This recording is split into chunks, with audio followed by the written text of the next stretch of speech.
Nos preparamos para los viajes espaciales, conocemos los últimos avances de la medicina y nos enteramos de los nuevos algoritmos que se están usando. Activa tu inteligencia artificial, porque en Aire Fresco es hora de conversar con los expertos junto a Polo Ramírez y Francisco Aravena. Bueno, vamos a conversar junto a Pancho Aravena. ¿Cómo estás, Pancho? Muy bien, ¿y tú? Bien, también. De una temática que es súper interesante, porque es una buena pregunta. ¿Por qué las mujeres viven más que los hombres? Es una muy buena pregunta y una pregunta que siempre está presente, por ejemplo, en discusiones de políticas públicas. Ahora Claro, que estamos claro discutiendo que la sí. reforma previsional. Por ejemplo, claro. Es cierto, la Sí, eterna pues. discusión de la edad de jubilación de las mujeres, por ejemplo, y cómo adaptar no solamente el tema de la diferencia de género, sino que en general la mayor expectativa de vida de las personas. Fíjate que la esperanza de vida pasó, el año 2000 era de 66,5 años, el año 2000, el 72 pasó a 66,5 el 2000 y luego el 2016 ya era 72. Imagínate, en poco tiempo.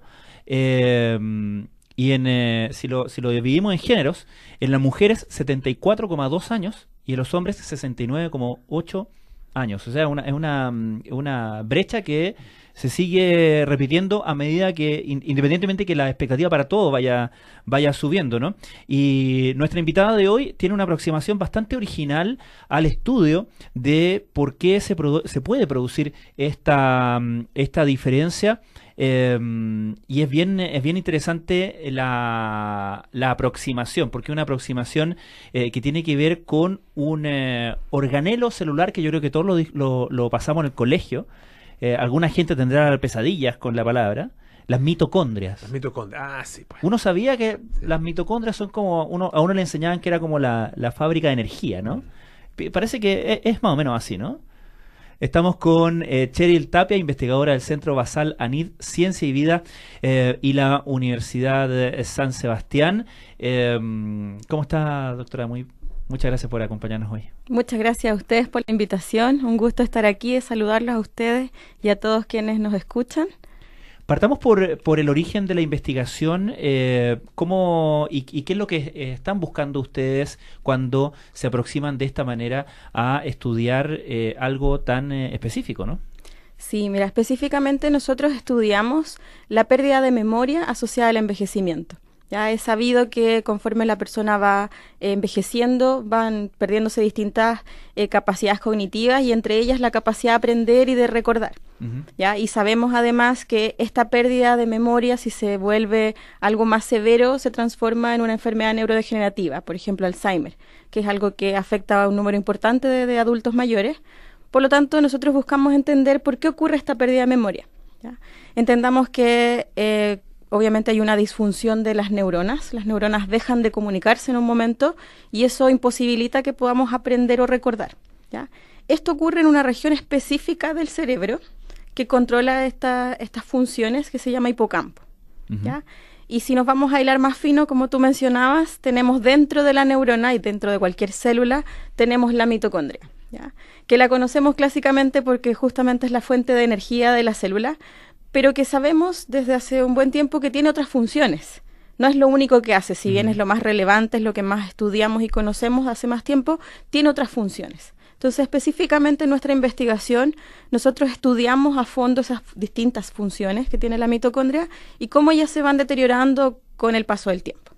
¿Ya? Y por lo tanto, esta falta de energía, pero además estas otras funciones que cumple la mitocondria, son lo que de alguna manera limitan también la comunicación neuronal. O sea, la neurona necesita tanto de la energía como de las otras funciones que cumple la neurona para poder comunicarse adecuadamente y así podamos aprender y generar también recuerdos. ¿Esas otras funciones están definidas, se conocen perfectamente cuáles son esas funciones o hay todavía un ámbito un poco misterioso en relación con las funciones de la mitocondria aparte del tema energético? Conocemos tres muy claramente. La primera es la función de proveer energía, la segunda es controlar los niveles de especies oxidantes. ¿Ya? Normalmente hablamos de, por ejemplo, que hay que consumir aquellos alimentos ricos en antioxidantes porque nuestro cuerpo naturalmente está produciendo especies oxidativas, especies dañinas. y de alguna manera tenemos que eliminarlas. ¿Quién aporta en la producción de estas especies oxidantes? La mitocondria es una de ellas. ¿Ya? Pero es un balance bien fino, porque si bien la sobreproducción de estas especies es negativo y puede oxidar tanto la propia mitocondria como la célula en general, también se necesitan pequeños niveles de estas moléculas para que actúen como señalizadores y así envían ciertos mensajes que también permiten que ocurran ciertas modificaciones o funciones en la célula. Esa es la segunda. Y la tercera es regular los niveles de un ion que es el calcio. ¿Ya? Si nos vamos también a la biología y pensamos en el colegio, nos acordamos del calcio como el ion que regula la contracción muscular. ¿Ya? Pero también es muy importante la comunicación neuronal a nivel del sistema nervioso de nuestro cerebro. ¿Ya? Y sabemos que altos niveles de calcio también son dañinos y pueden causar esta neurodegeneración. Por lo tanto, mantener en equilibrio esos niveles de calcio también son importantes y eso también lo hace la mitocondria. Y si seguimos extendiendo la lista, nos encontramos con funciones más desconocidas que se están estudiando en los últimos años y que hablan, por ejemplo, de la mitocondria como una estructura de asistencia a la célula para eliminar material de desecho.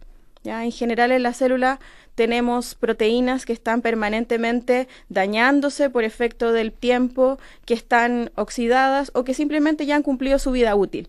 Y tenemos una estructura por excelencia en la célula que elimina ese material de desecho, que es el proteasoma, no sé si les suena, y también tenemos los lisosomas, que son las estructuras encargadas de degradar. Sin embargo, hay circunstancias en las que estos dos organelos o estas dos estructuras están sobrecargadas y la mitocondria actúa como una ruta alternativa, como activar un mecanismo de emergencia, donde podemos también llevar material de desecho y eliminarlo.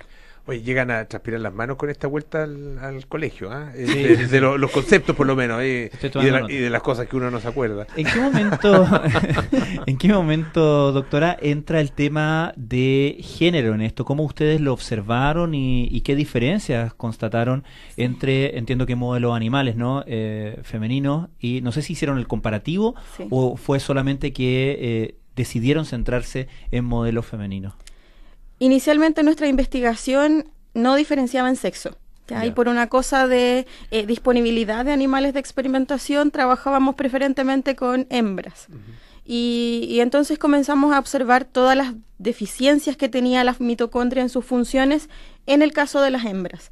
Una vez que tuvimos un análisis bien acabado de todos los cambios que sufrían las hembras y que fue lo que publicamos en el mes de marzo, entonces nos hicimos la pregunta natural de, bueno, esto mismo estará ocurriendo en el caso del sexo masculino y fue ahí donde comenzamos a indagar. Y como les comenzaba al principio que nuestro foco es la memoria, lo primero que hicimos fue hacer la diferencia entre hembras y machos desde el punto de vista cognitivo. Si tienen la misma capacidad de aprender y de memorizar, por ejemplo, una ubicación espacial, de cómo llegar a un lugar, o cómo recordar, por ejemplo, o identificar un objeto como novedoso. Esas fueron las primeras preguntas que nos hicimos y ahí ya encontramos diferencias.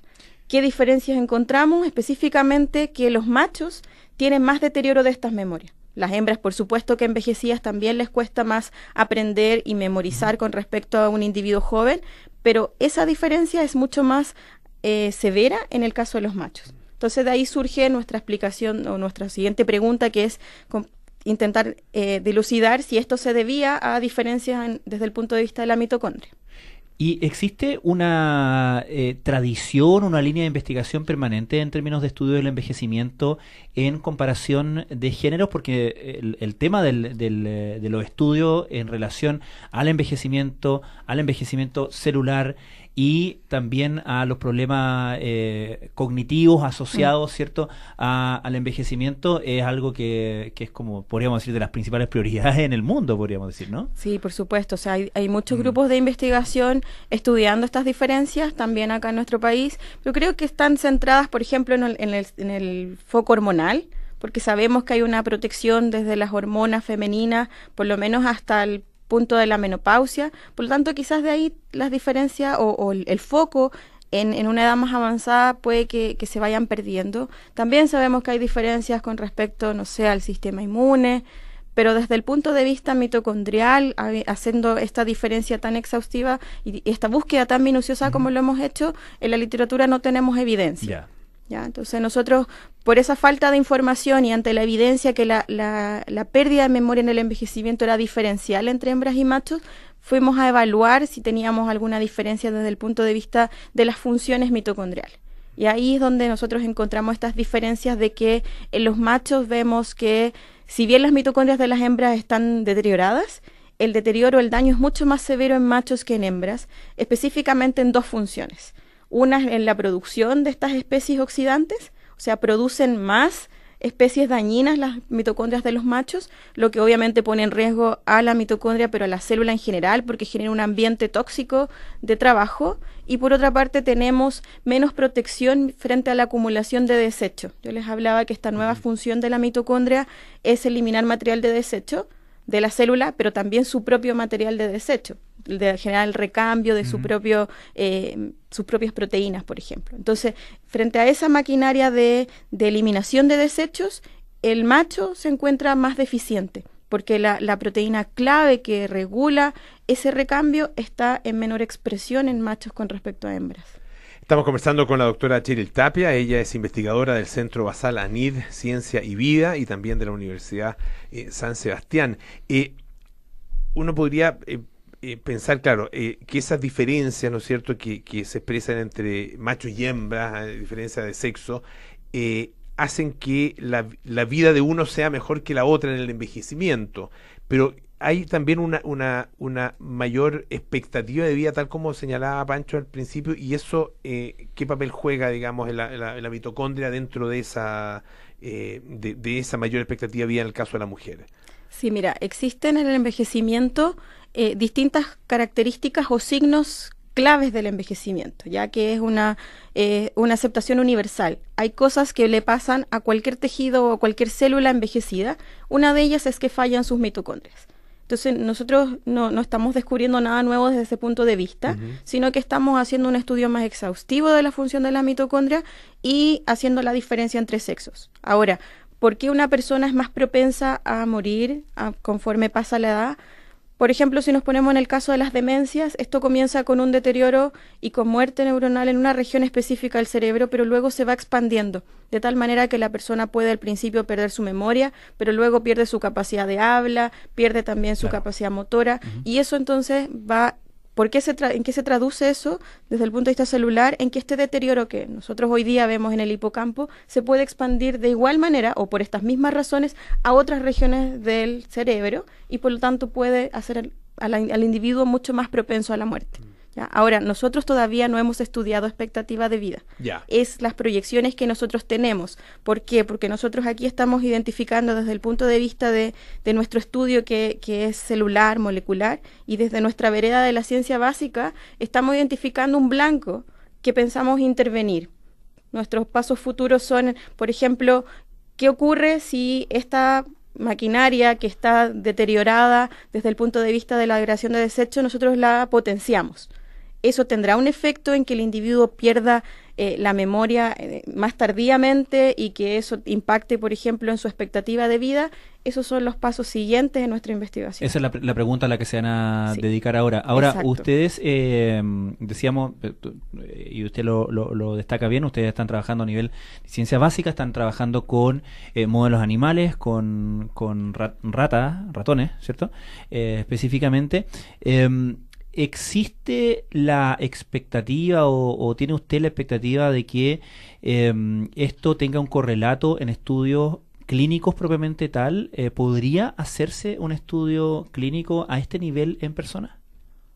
Es súper complejo porque cómo estudiamos las neuronas y las mitocondrias del cerebro. Es súper complejo. Si analizamos...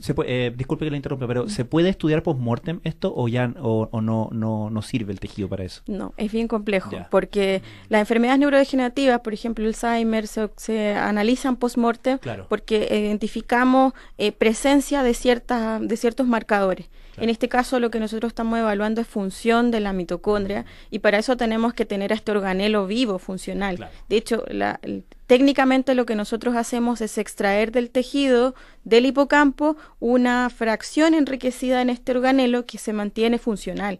y que tiene una vida útil súper corta. En 3 horas tenemos nosotros para hacerle todas las preguntas que queramos. ¿Cómo se observa en un modelo animal esto en vivo? Tenemos distintas técnicas, podemos ir al microscopio. Ya utilizamos microscopía de fluorescencia, que es muy bonito y nos permite entender, por ejemplo, cómo es la mitocondria en una neurona. Y ahí una de las cosas interesantes quizás que les puedo mencionar es que, tal como hablábamos del colegio, siempre nos dicen la mitocondria como si fuera una. Y la verdad es que no es una, es una red mitocondrial. La neurona y cualquier célula tiene más de una mitocondria que está en permanente comunicación con las vecinas y se pueden unir y se pueden separar en pos de las necesidades de la célula. Entonces, mirarlas por microscopía en la célula, se ve la red mitocondrial muy bonito y podemos ir hilando más a fondo. Vamos a un microscopio que es aún más potente, que nos permite mayor resolución y por lo tanto ver cosas más pequeñas, que es el microscopio electrónico, y aquí podemos ver la estructura como propia de la mitocondria, y aquí nos encontramos con estas fotos del libro donde vemos la mitocondria como una estructura alargada, muchas veces dibujada con esta forma como de un poroto, como ¿cierto? Un poroto, ¿no? Sí. Bueno, ahí la podemos ver, y así podemos darnos cuenta que su estructura está dañada, por ejemplo. Estamos conversando, les recuerdo, con la doctora Cheryl Tapia, investigadora del Centro Basal ANID, Ciencia y Vida, y la Universidad San Sebastián. ¿Cuáles son las... Bueno, lo decía, o lo preguntaba también Pancho, ¿no? Un poco las perspectivas de esta investigación, los próximos pasos y hasta hacia dónde apunta en términos, si uno pudiera mirar en términos, ¿no es cierto?, de desarrollo, terapéutico, desarrollo de médico, desde el punto de vista médico. A ver, desde el punto de vista médico quizás estamos un poco más alejados porque el camino es bastante largo. Como les mencionaba, lo nuestro es ciencia básica. Entregamos un conocimiento y de ahí ese conocimiento lo puede tomar, por ejemplo, no sé, una farmacéutica o un equipo que esté interesado en que generemos alguna molécula que, por ejemplo, pudiera activar a esta maquinaria de degradación que a nosotros nos interesa. Y de ahí, bueno, si nos funciona, esto sigue muchas etapas, ¿cierto? Tenemos etapas preclínicas. Por lo tanto, el trecho hasta llegar a pensar en un tratamiento que se pudiera aplicar en la clínica es bien largo, ¿ya? Pero sin duda así se parte. Hay que generar conocimiento nuevo y en eso estamos nosotros. Estamos estudiando una proteína que es LOMP1 se llama, no se lo había mencionado, pero LOMP1 es su nombre, la encargada de la degradación del material de desecho. Y esta proteína está muy estudiada en cáncer, por ejemplo, pero en envejecimiento y específicamente en neuronas hasta el momento nadie la estudia. Por lo tanto, el hecho de que nosotros hayamos encontrado que esta proteína está alterada y que puede ser un blanco ya es un tremendo avance. Doctora Cheryl Tapia, investigadora del Centro Basal ANID, Ciencia y Vida, y también de la Universidad San Sebastián. Muchísimas gracias por estar esta tarde con nosotros. Muchas gracias a usted. Mucho éxito. Muchas gracias. Pancho, muchas gracias. Un gusto. Oye, está muy bueno Sintonía Crónica Debut. ¿Cierto? Sí, está muy bueno. ¿Qué hay hoy día? Espejo, Annie Lennox, Diva. Bueno, pero primero esta carta notable, después nada personal, terapia chinese y Sintonía Crónica Debut. Nosotros nos juntamos mañana a las 6 de la tarde para más aire fresco. Que estén muy bien y sigan en Radio Duna. Chao.